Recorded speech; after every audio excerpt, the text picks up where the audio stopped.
Lakers enter another uncertain future with LeBron, plus an update on the potential $6 billion Boston Celtics record sale. Hello and welcome to Front Office Sports Today from our Front Office Sports studios here in New York City. I'm Baker Machado. And I'm Renee Washington. And thank you guys so much for joining us during our premiere week. Now, every single weekday, Monday to Friday, we're chatting about the biggest stories happening in the business of sports and culture. And we've got a big show ahead of us today, so let's dive right in with the Shootaround. Yes, indeed. And let's start off with this big update in England. The English Football Association says that trans athletes will now be banned from competing in women's football starting on June 1st. This after Britain's highest court ruled on what they say is the definition of gender under current equality laws. And the Scottish FA also announced earlier this week, Renee, a ban on trans athletes in women's football as well. Yeah, and you see there's a quote that they had, the English Football Association came out with, just saying how they understand that this is a difficult topic for people simply who want to play the game. They love, and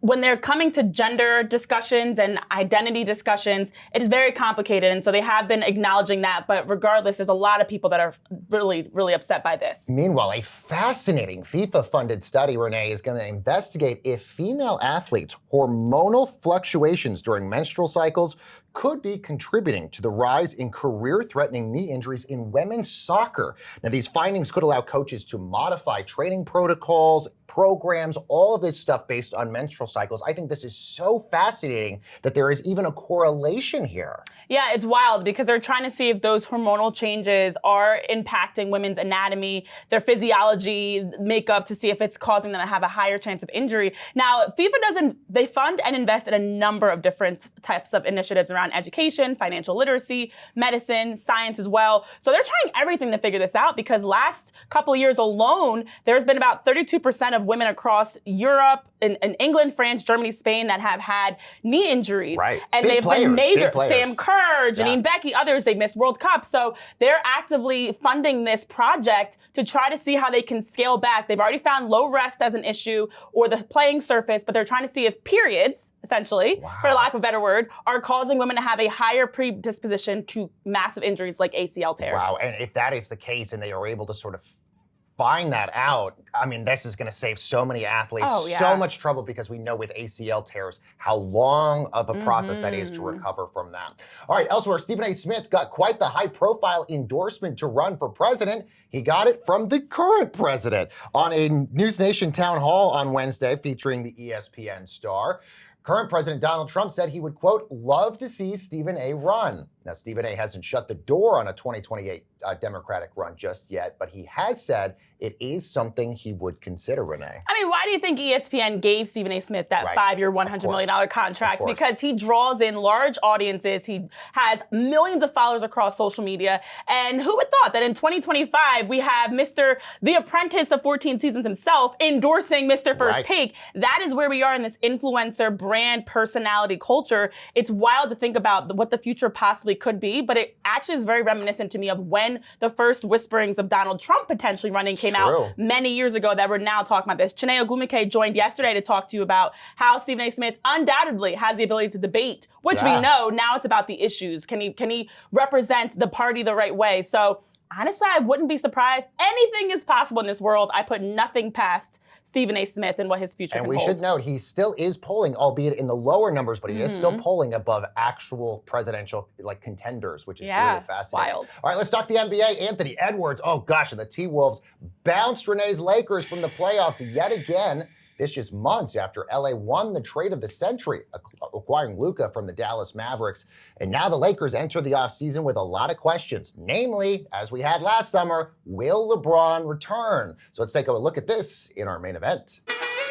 All right, there's a lot to address about the future with the Lakers, but let's first start, Renee, I know you're not going to like this, about Anthony Edwards, who, by the way, was just totally going after the Lakers and LeBron in the press conferences yesterday, saying Lakers in 5, because that was all the media is talking about. Look at what Adidas has now posted. The King Slayer. They have Anthony Edwards, this photo, and he is the King Slayer because he has slayed LeBron. Looking like he's flipping off the picture, by the way. But not a good listen, I've got time today, Baker. Now, for Anthony Edwards, happy for him. You know, he's been on this tour. He knocked off Kevin Durant. Durant and Nikola Jokic in the past. He's now knocked off Luka and LeBron in the same season. Great for him. But I will say, to have him trash-talking fans as he did a victory tour of Crypto.com Arena, to see how the Timberwolves social media team has ran with this, they've got something coming for them. But for the Lakers specifically, to your question, we have this question every single offseason. Yep. I think the interesting part is everyone's going to immediately point to what does this mean for LeBron,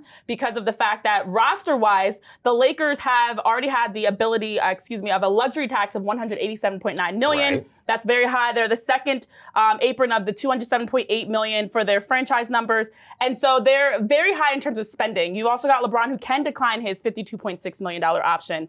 But at 40 years old, I've said this before, LeBron is retiring as a Laker. Right. It's not LeBron's fault. Him and Luka averaged 25 and 30 in the series. It's not their fault. This roster was not built, which is why J.J. Redick could only play 5 guys for the first time ever in NBA playoff history. This happened in the second half of Game 4. They were not built to go the distance, whether it was AD or Luka. This team, I don't think, was going to go far with this Western Conference. They don't have a center, which was sort of the problem. Bingo. Getting rid of Anthony Davis, because then you're sort of really lightheaded, or you're sort of very light in terms of the front court. But there's the other aspect here, which is the Luka max part of this contract, because Luka is eligible for a max deal this offseason. And if he would have stayed with Dallas, he was eligible for a 5-year extension worth $345 million. That now is off the table because of this deal. But Bobby Marks at ESPN thinks that this summer, Luka could actually get a 3-year, $165 million deal that would get him to 2028, 2029. And then afterwards, he would sort of recoup all of those losses that he had from the Mavericks contract that he lost out on. I think it's a no-brainer. He's going to sign with the Lakers, and the Lakers will keep him. But, this has been a very crazy year for the Lakers, not just the Luka trade, the Mark Williams attempt for that trade, extending their general manager, Rob Pelinka, losing to the Wolves in 5 games so fast. And then you also sort of have Reggie Miller criticizing J.J. Redick's coaching, in all of this. Well, the trade for Luka was not the solution. It was just one step closer for the Lakers because they still have other roster issues. Finney-Smith is also due $15.4 million next season. You've got Dalton Knecht, which rumors already saying they might be looking to move on for him. Gabe Vincent, Rui Hachimura, Maxi Kleber, these guys are nearing the final year of their agreements. And so overall, contract-wise, they're kind of in a tricky situation. Of course, that Supermax for Luka being a big part of that. It's not as easy of a fix. We talked about this about Giannis Antetokounmpo as well with the Bucks.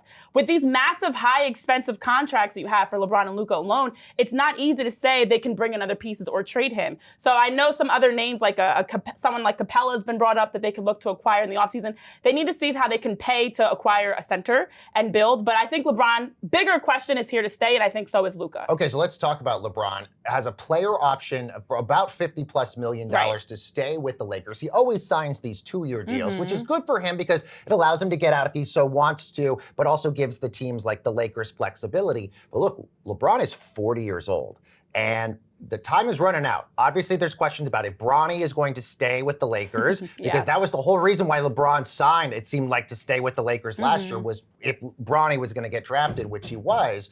But now you have LeBron, who's sort of running out of time here. Is he going to even win a title with Los Angeles? Does he now think, maybe I go to Cleveland? Maybe I go run it back to Cleveland in an area where maybe I could win again? I actually don't think LeBron's title chasing in the same way anymore, but the 4 championships he has. I mean, this Lakers roster with the 11 guys they have going into next season will be about $189.2 million that they already have committed. So I think LeBron is going to put on his GM hat and help with Pelinka and with their front office to figure out ways to get creative for this roster, because I think he wants to retire a Laker. This was a move for business deals for him, with all the work he does on the business side and production and outside, even with his school and everything he does outside of basketball. But I think ultimately this is for him a retirement plan. He can continue playing basketball. He can be in a major market like LA, which attracts huge fans to Crypto.com Arena and superstars. And on his business endeavors, he can actively tap into that too. So I think LeBron's title chasing days are a little bit over. If he gets another one, at 40+, another tip in the cap, but I think that we're going to see him as a Laker. All right, coming up next on Front Office Sports Today, NFL Network senior insider Ian Rapoport is going to join us. Could Deion join Shedeur in Cleveland? We got his interview coming up next. Don't go anywhere.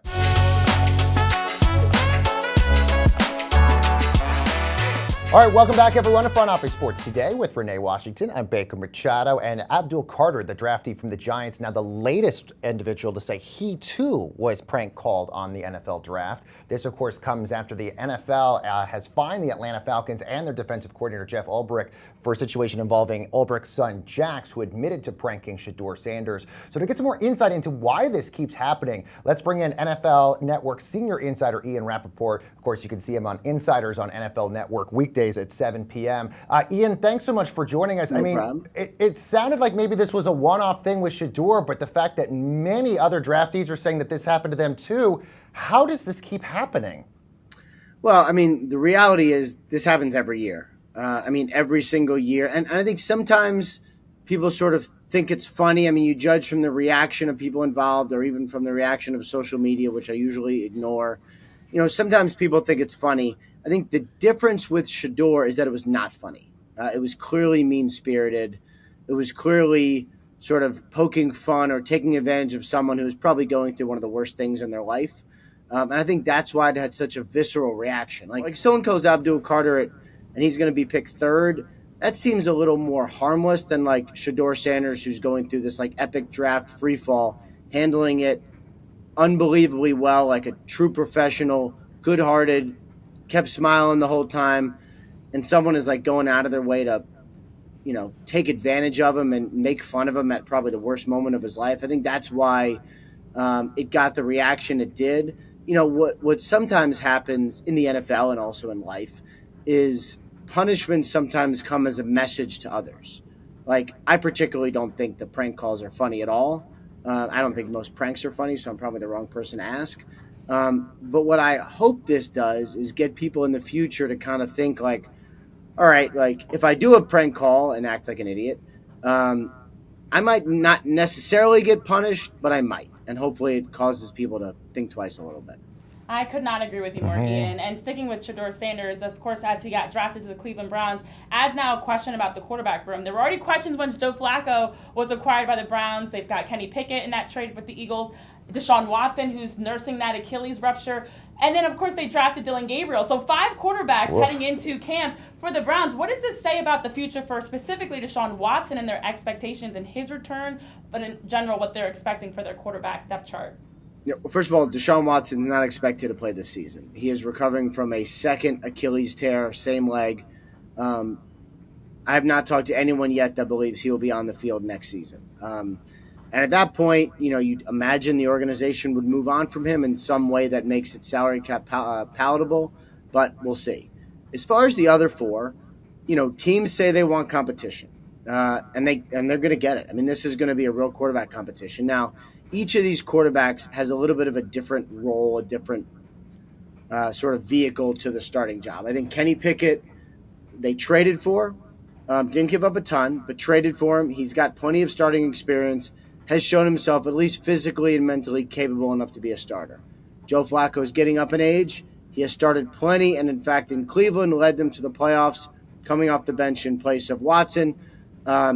He is an option as well. And then the 2 rookies, to me, are a little different. You have, I would say with Dillon Gabriel, you have a quarterback that, you know, a little shorter than you would like, but teams really thought he could be like a really good, kind of high energy, do it all, run around backup.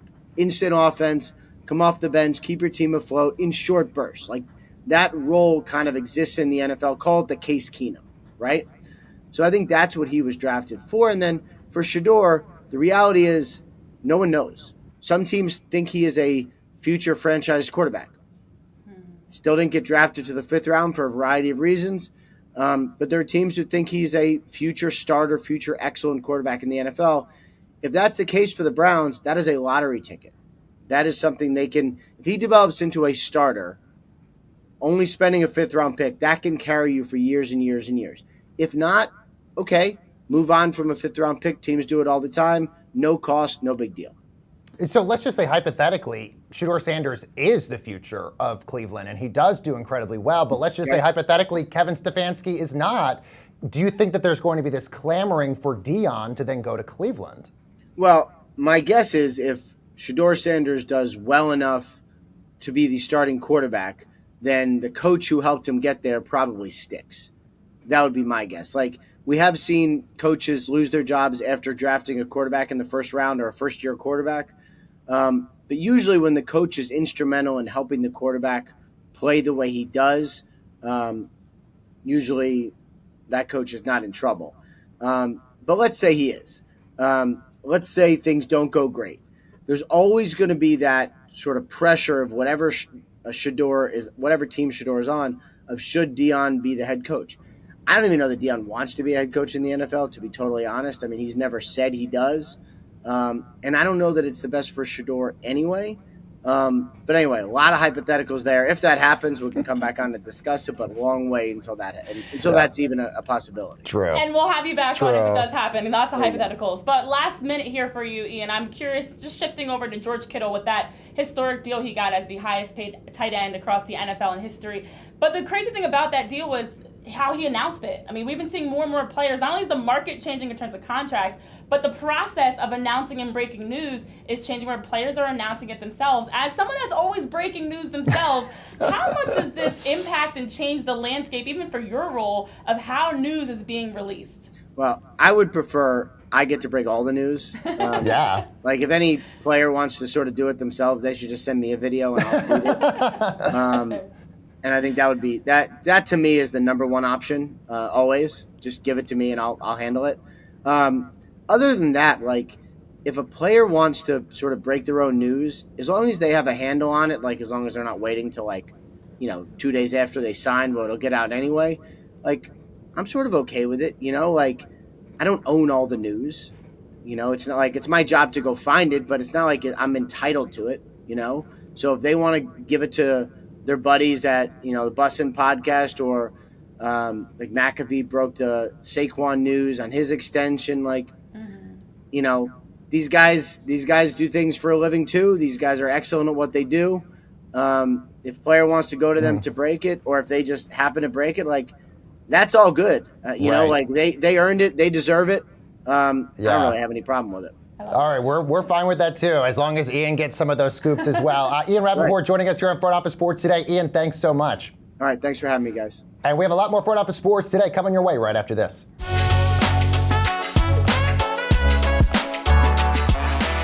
Hey friends, welcome back to Front Office Sports Today with Renee, and I'm Baker, and we're learning a little bit more about the proposed deal that the Boston Celtics are going to be selling for about $6 billion. We're learning a little bit more information on what's going to happen here. So let's bring in our Front Office Sports deals reporter, Ben Horney, who's also the author of the brand new newsletter Asset Class, which covers all sports and finance, and it launches on Tuesday. Woo-hoo. Ben, thanks so much for joining us. Congratulations. So what are we learning now about Bill Chisholm and this deal? Yes, so it's been an interesting deal. The Celtics were sold in late March for a record $6.1 billion, and almost immediately there were questions about whether Bill Chisholm had the money to do the deal. There were reports that a private equity firm was putting more money in than him, which is not allowed under NBA private equity ownership rules. So what we're learning today from two sources is that he has the money. He's actually oversubscribed, is what we're told, which means he has more money than he even needs, that the deal is going to be compliant with the NBA rules, and that it's expected to be buttoned up within a week or so. So it won't be finally approved until June, when the rest of the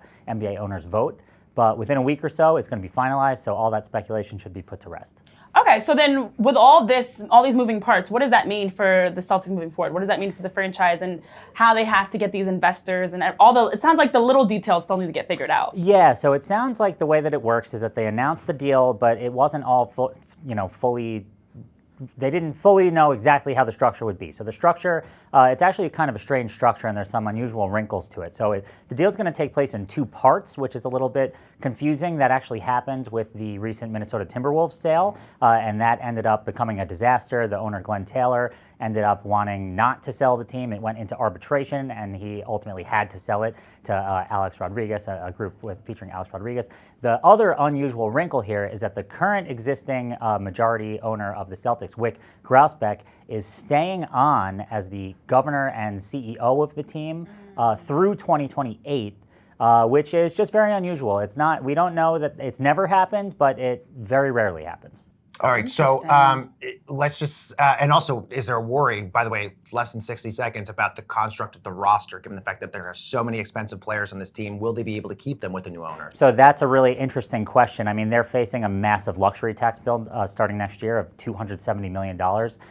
Their total payroll would be like $500 million, which is just, That's a ridiculous amount of money to think about. There's a lot of questions about whether they're going to be able to keep the roster intact. They have Jason Tatum and Jaylen Brown locked in under long-term contracts, but other guys, Drew Holiday, Kristaps Porzingis, there's questions. Yeah, indeed. Ben Horner, you can sign up for Ben's new newsletter asset class over on frontofficesports.com. And let's head on over to the FOS water cooler and see what is bubbling over there.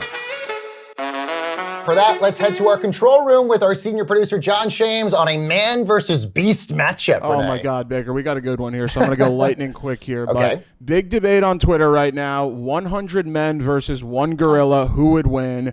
I'm on the side of man. I got faith in men. A lot of people seem to be going with the gorilla, but I thought it'd be a fun exercise to turn this into a little game of, athlete versus gorilla. So if you could choose one athlete to clone 100 times who you are confident could take down a gorilla no problem, who are you choosing? Ooh, go Renee. This is tough. Okay, so silverbacks are up to 6 feet tall, can bite double as hard as a lion. They have the strength of being able to throw they're 4 to 10 times stronger than a human and can throw about 1,800 pounds. That's a lot. So I think for gorillas who have cognitive abilities to stay calm under pressure, you need someone fast, strong, and a boxer, wrestler, or fighter seems like an easy answer. So I'm not going to include them. No. But they would be my go-to choice.